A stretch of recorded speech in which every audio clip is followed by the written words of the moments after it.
शुरू करते हैं। ओम ह्रीं नमो अर्हन्ताणै, ओम ह्रीं नमो सिद्धाणै, ओम ह्रीं नमो आयर्याणै, ओम ह्रीं नमो उवज्झायाणै, ओम ह्रीं नमो नोये सब शाहूणै, येसो पंचनमुक्कारो सब पावपणासनो, मंगलाणञ्च सब्देसिं परमं हवै मंगलम्, परमं हवै मंगलम्। आराध्य देव के चरणों में वंदन। आदरणीय समणी जी, उपस्थित भाइयों तथा बहनों, आज हम कल्याण मंदिर स्तोत्र के अंतर्गत 39 श्लोक की चर्चा करेंगे। कल्याण मंदिर 39 श्लोक, प्रोनाउंसिएशन एंड मीनिंग। सबसे पहले हम श्लोक का उच्चारण करेंगे। त्वं नाथ दुःखी जनवत्सल हे शरण्य, कारुण्य पुण्य वसते वसिनां वरेण्य, भक्त्यानते मयि महेश दयां विधाय, दुःखं कुरोद्दलन तत्परतां विधेहि, दुःखं कुरोद्दलन तत्परतां विधेहि। अब हम याद करने की दृष्टि से एक एक शब्द का शुद्ध उच्चारण करेंगे। त्वं, तम, नाथ, नाथ, दुःखी जन वत्सल, दुःखी जन वत्सल, हे शरण्य, हे शरण्य, कारुण्य, कारुण्य पुण्य वसते। इसमें 3 शब्द हैं। कारुण्य, सेकंड पुण्य, थर्ड है वसते। पूरा संबोधन है कारुण्य पुण्य वसते, वसीनाम, वसीनाम, वरेण्य, वरेण्य, भक्त्या, भक्त्या, नते, मयि, मयि, महेश, महेश, दयाम, दयाम, विधाय, विधाय, दुःखाम कुरोद्दलन। इसमें हम संधि विच्छेद करेंगे तो हो जाएगा दुःख अंकुर उद्दलन, अंकुर अंकुर दलन, यानी दुःखाम कुरो, दुःखां, दुःखांकुरो, दुःखांकुरो, दुःखांकुरोद्दलन, दुःखांकुरोद्दलन, तत्परतां विधेहि, तत्परतां विधेहि, तत्परतां विधेहि। तो आपको समझ में आ गया होगा। अब हम पूरे श्लोक का धीरे धीरे शुद्ध उच्चारण करेंगे, जिससे आप लोग भी बोल सकेंगे अच्छे से।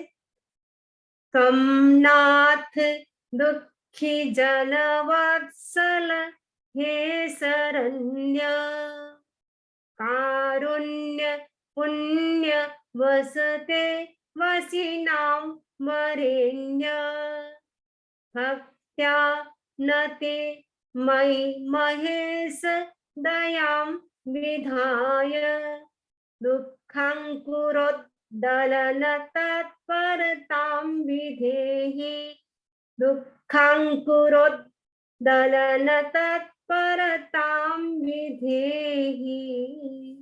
अब हम संस्कृत, हिंदी और इंग्लिश में जो मीनिंग है, जो श्लोक अभी पढ़ा उसी का मीनिंग हम पढ़ेंगे तीनों लैंग्वेज में, संस्कृत में, हिंदी में और इंग्लिश में समझने की कोशिश करेंगे। नाथ, ये संबोधन है। हे नाथ, हे नाथ, दुखी जन वत्सल, आप दुखी लोगों को वात्सल्य देने वाले हैं। You are going to appreciate sad people. हे शरण्य, आप में शरण देने की अर्हता है। You have qualification to give refuge, कारुण्य, हे करुणा की, हे कंपेशन, पुण्य वसते, पवित्र धाम, होली प्लेस, वसी नाम, जितेंद्र पुरुषों में, जीलियस मैन, वरेण्य, श्रेष्ठ है, इज बेस्ट, हे महेश, हे महेश, हे महेश, भक्त्या, भक्ति से, डिवोशनली, नते, प्रणाम करता हूं, सैल्यूट, कम, मीन्स आपको, आप, यू, मई मीन्स मुझ पर, ओन मी, दयाम, दया, मर्सी, विधाय, करके, बाय डूइंग, दुखाम, दुख के, ओप सोरो, जो अपन पढ़ रहे थे दुखाम क्रोध, इसकी संधि वैसे होगी दुखाम अंकुरोदलन, दलनम, अंकुर को जड़ सहित उखाड़ने में, in uprooting the seedling, in uprooting the seedling, तत्परताम, रेडीनेस, विधेही, करो, डू इट। अब हम जो मीनिंग हमने जो एक एक शब्द का जाना, उसी का पूरे श्लोक का एक साथ हम भावार्थ हिंदी में, गुजराती में और इंग्लिश में सुनेंगे। सबसे पहले हम हिंदी में सुनेंगे। हे नाथ, आप दुखी जीवों के प्रति वत्सल है, शरणागतों के प्रति पालक है, करुणा के निधान है और जितेंद्रिय पुरुषों में श्रेष्ठ है। हे महेश, भक्ति से नम्रीभूत मुझ पर दया करके मेरे दुख रूप अंकुरों का नाश करने में आप तत्पर होवे। गुजराती में, हे नाथ, आप दुखी जीवो प्रत्ये वत्सल छो, शरणागतोना प्रतिपालक छो, करुणाना निधान छो અને जितेंद्रिय पुरुषोમાં શ્રેષ્ઠ છો। हे महेश, ભક્તિથી નમ્રીભૂત મારા પર દયા કરીને મારા દુઃખ રૂપ અંકુરોનો નાશ કરવા આપ તત્પર થાઓ। O Lord, you are the benefactor of the suffering, you are the support of those who take refuge at your feet, you are the ocean of compassion, you are the supreme among vanquishers of the five senses, O embodiment of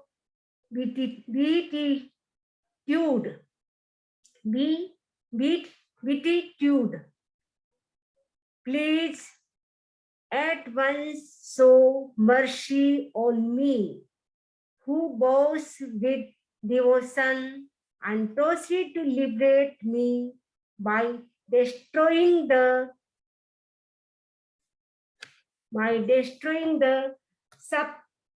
sprouting miseries।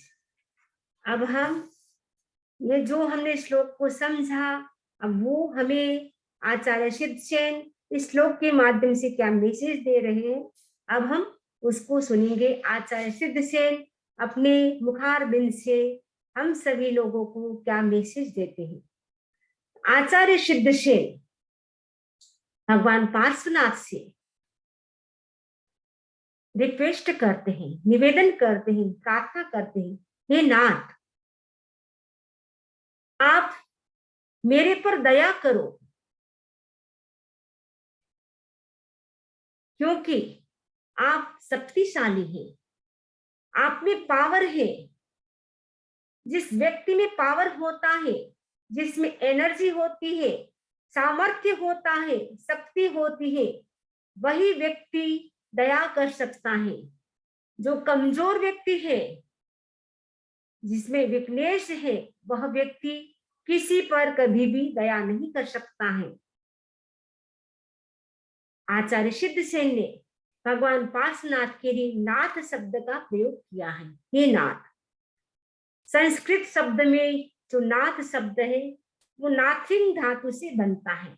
नाथ्रिंग पालने शब्द है। नाथ्रिंग धातु पालने अर्थ में आती है। पालने यानी रक्षा करना, प्रोटेक्ट करना।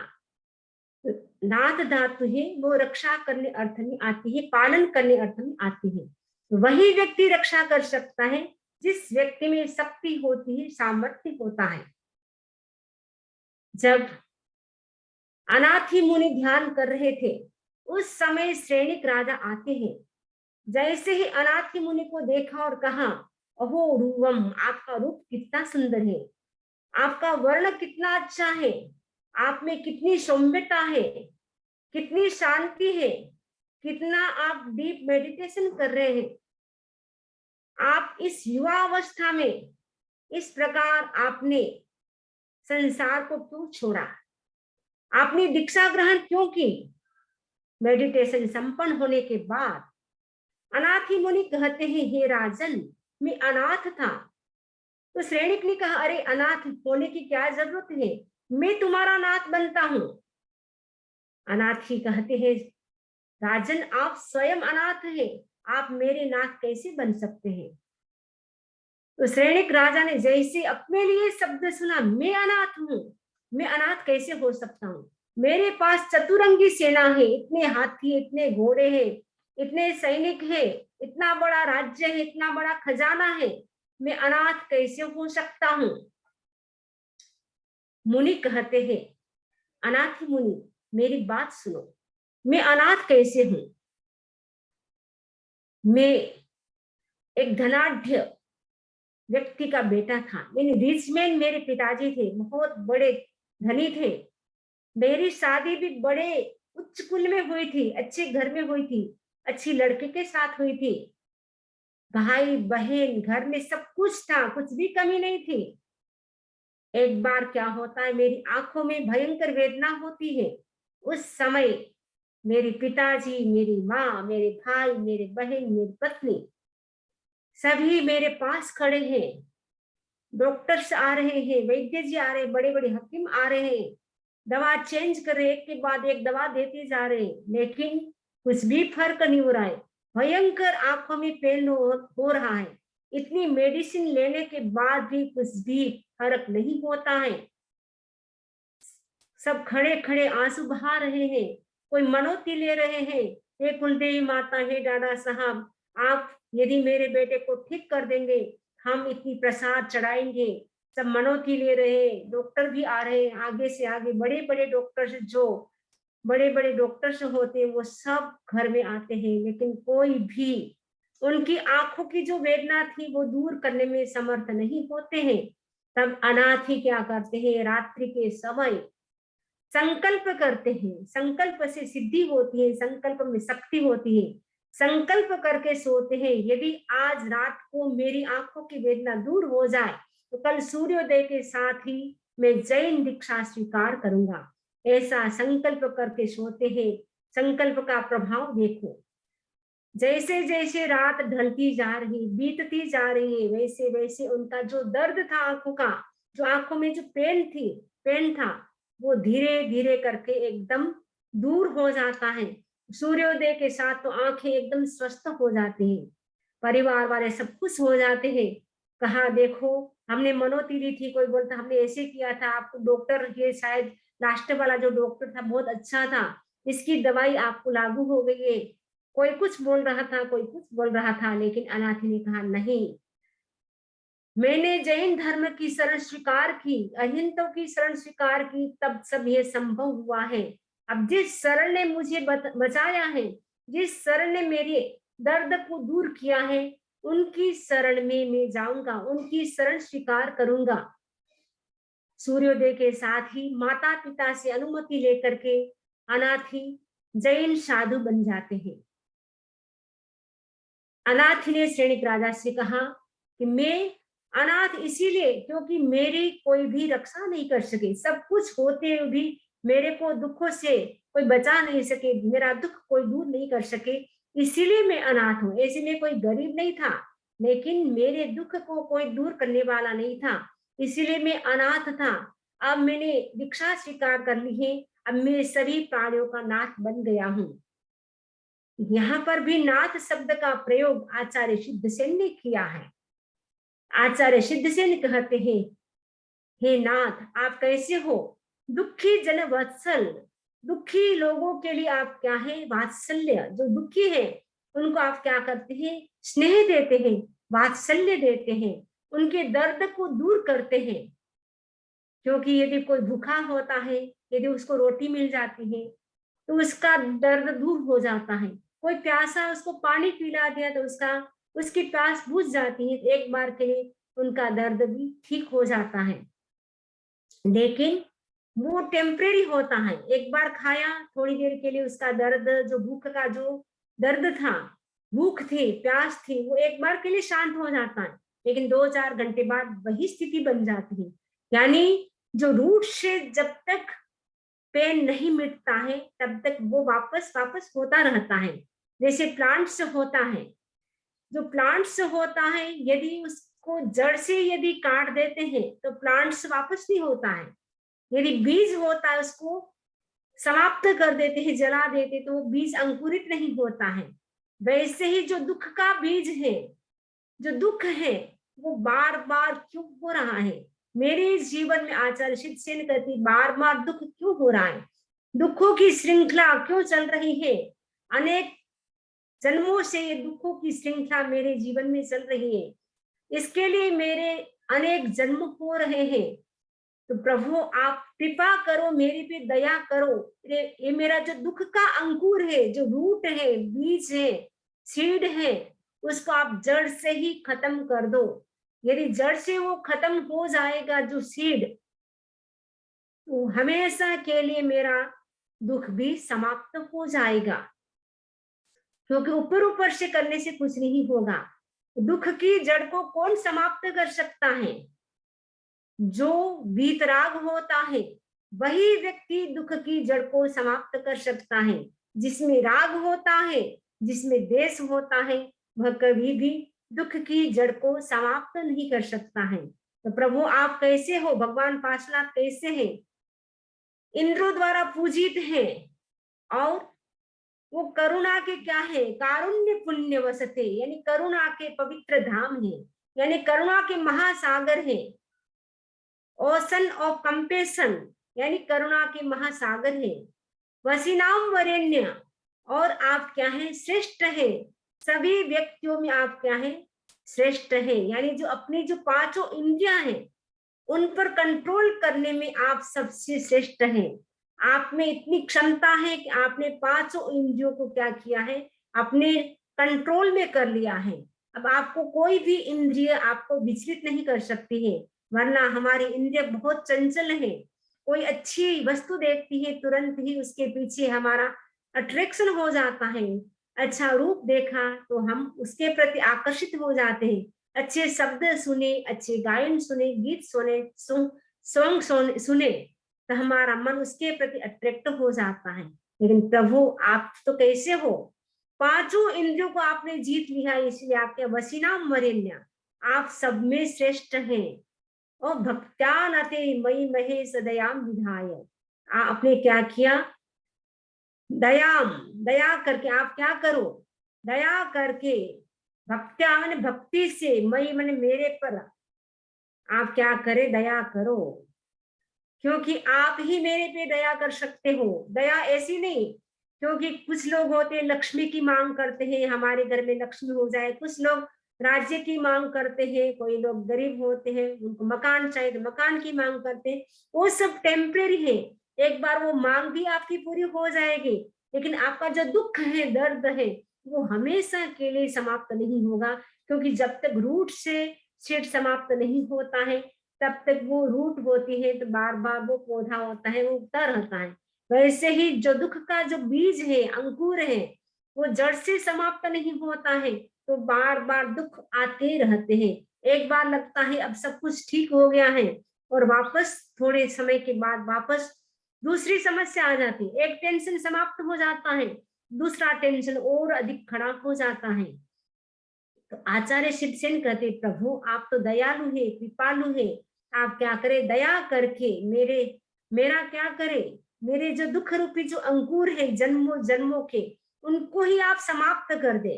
दुख रूपी जो अंकुर है जब समाप्त हो जाएंगे तो फिर मुझे इस संसार में परिभ्रमण नहीं करना पड़ेगा, फिर मैं भी प्रभु आपके जैसा ही बन जाऊंगा, सिद्ध बन जाऊंगा, वीतराग बन जाऊंगा। दुख रूपी अंकुर कौन समाप्त कर सकता है? जो वीतराग होता है, जिसमें राग द्वेष नहीं होता है, वही दुख रूपी अंकुर को समाप्त कर सकता है। तो भगवान पार्श्वनाथ भी कैसे हैं?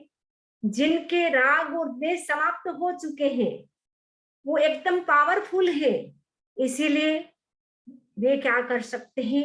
दुख की जो जड़ है उसको समाप्त कर सकते हैं।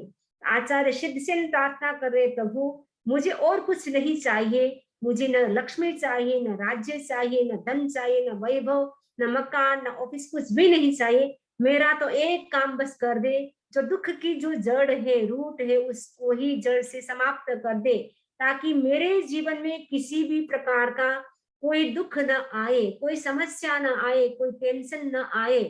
क्योंकि कई व्यक्ति टेंशन में होते हैं, कई डिप्रेशन में होते हैं। वो क्यों होते हैं? क्योंकि एक चिंता समाप्त होती है, दूसरी चिंता और खड़ी हो जाती है। तो वो तब होता है, बार बार बार जीवन में एक के बाद एक कष्ट आता रहता है, तो व्यक्ति क्या है, धीरे धीरे करके टेंशन से डिप्रेशन में चला जाता है। तो प्रभु आप तो ऐसी मेरे पे मेहरबानी करें, ऐसी दया करें, जैसे जन्मों जन्मों की जो दुख की जो परंपरा है वो ही मेरी समाप्त हो जाए, मैं भी प्रभु आपके जैसा बन सकूं, ऐसा मुझे आशीर्वाद दो। ये तब होगा जब आपकी कृपा होगी, तब होगा। और ये दुख का जो अंकुर आप यदि समाप्त कर देंगे, जड़ से ही जला देंगे, समाप्त कर देंगे, तो जो भी जल जाता है, जो राख हो जाती है, वो बीज कभी भी उगाने पर भी नहीं उगता है। वैसे दुख रूपी जो बीज है, रूट है, उस प्रभु समाप्त करो और मैं भी आपके जैसा बनूं। यही आचार्य सिद्धसेन भगवान पार्श्वनाथ से मांग कर रहे हैं। तो जैसे मांग होती है वैसी पूरी भी होती है। आप लक्ष्मी की मांग करते हैं, एक बार लक्ष्मी आएगी, लेकिन वो लक्ष्मी जो चंचल होती है वो स्थिर नहीं रहती है। कुछ साल रहेगी, 5 साल, 10 साल, 25 साल, लेकिन वो बाद में वो चली जाएगी। लेकिन यदि मुक्ति रूपी लक्ष्मी हमें मिल जाती है, वहां परमानेंट हमारा वास होता है। क्योंकि हमारा परमानेंट घर कौन सा है? परमानेंट घर हमारा मोक्ष है। वो मोक्ष कब मिल सकता है? जब दुख रूपी जो अंकुर है वो जड़ से समाप्त होगा, तब हमें मोक्ष मिल सकता है। तो यदि हमें मोक्ष रूपी लक्ष्मी को प्राप्त करना है, तो हमारा जो जन्मों जन्म का जो दुख है, वो दुख क्यों होता है? हमारे भीतर राग और द्वेष चलते रहते हैं, इसीलिए दुख की जो श्रृंखला है, परंपरा है, वो चलती रहती है। हमारे अंदर जो राग और द्वेष के जो बीज है, उसको हमें जड़ से खत्म करना है। वो जड़ से खत्म कौन कर सकता है? जो शक्तिशाली होता है, जो पावरफुल होता है, जो स्वयं वीतराग होता है, वही कर सकता है। भगवान पार्श्वनाथ वीतराग है, तो जरूर हमारे दुखों का जो अंकुर है, बीज है, उसको समाप्त कर पाएंगे। आचार्य सिद्धसेन ने ये प्रार्थना की है, तो जरूर आचार्य सिद्धसेन ने जो प्रार्थना की है उनकी पूरी होगी। आचार्य सिद्धसेन ने अपने लिए प्रार्थना नहीं की, हम सबके लिए भी यही प्रार्थना हम भी कर सकते हैं कि भगवान हमारे भी दुखों की जो परंपरा चल रही है, दुखों के जो बीज है, राग देश के जो बीज है, वो बीज हमारे भी समाप्त करो। हम भी प्रभु पार्श्वनाथ आपके जैसी बने, हमारे में भी आपकी जैसी क्वालिटीज आए, यही हम अपने प्रति भी शुभकामना करते हैं, मंगल कामना करते हैं। इसी आशा के साथ ओम अरहम, ओम अरहम।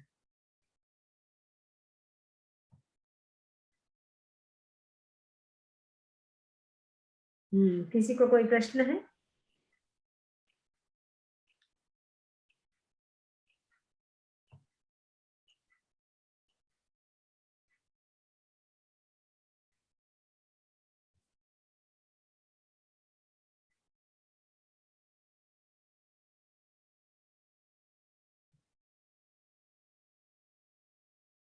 अब श्लोक का उच्चारण करेंगे।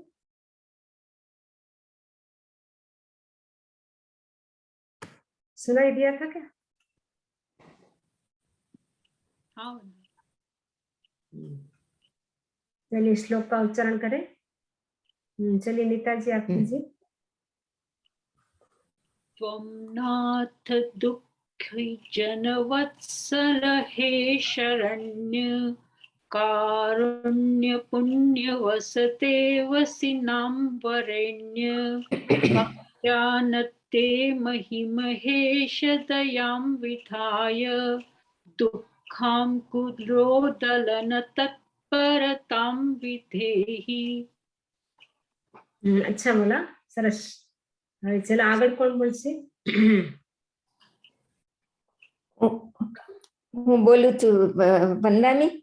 હા બોલો બોલો.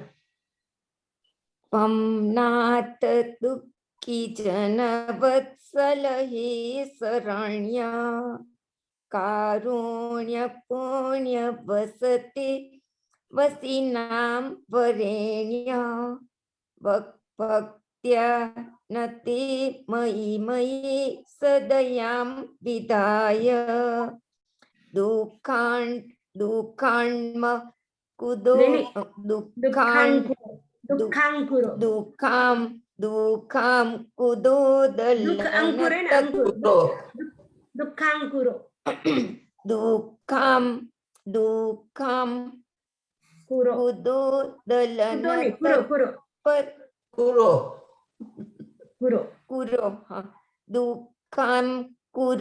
દલન તત્પરતામ વિધેહિ. દુઃખાં કુરો દુઃખમ કુરો દુઃખમ કુરો દુઃખમ કુરો દુઃખમ કુરો દલન તત્પરતામ વિધેહિ. બસ આ સુધારજો. દુઃખાં કુરો બાકી બધું રાઈટ છે તમારું. દુઃખમ કુરો. આગળ બોલો, કોણ છે બોલવાનું? હા, હું બોલું છું. બધા બોલતા જાઓ ક્રમશઃ. ત્વમનાથ દુઃખી જનવત્સલ હે શરણ્ય. વંદામી પેજ. અચ્છા સોરી. હા. કારુણ્ય પુણ્ય વસતે વશિનામ વરણ્ય. ગુજરાતી પુણ્ય બોલે, આપણે હિન્દી में पुण्य बोलिए हम लोग को. સોરી, શું કીધું? ગુજરાતી में बराबर છે. પુણ્ય આપણે પુણ્ય બોલીએ ને, પુણ્ય પાપ. હા, પુણ્ય વત્સે. હા,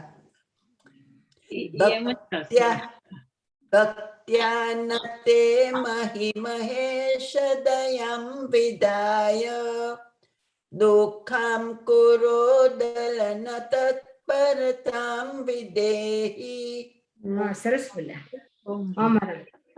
હા, હવે આગળ હું બોલું સમરીજી. હા બોલો. ત્વમનાથ દુઃખી જનવત્સલ હે શરણ્ય કારુણ્ય પુણ્ય વસતે વનિશામ વરેણ્ય વશિનામ વરેણ્ય ભક્ત્યાનતે મયી મહેશ દયામ વિધાય દુઃખાન કુરો દલન તત્પરતામ વિધેહિ. નેક્સ્ટ કોણ છે હવે બીજું?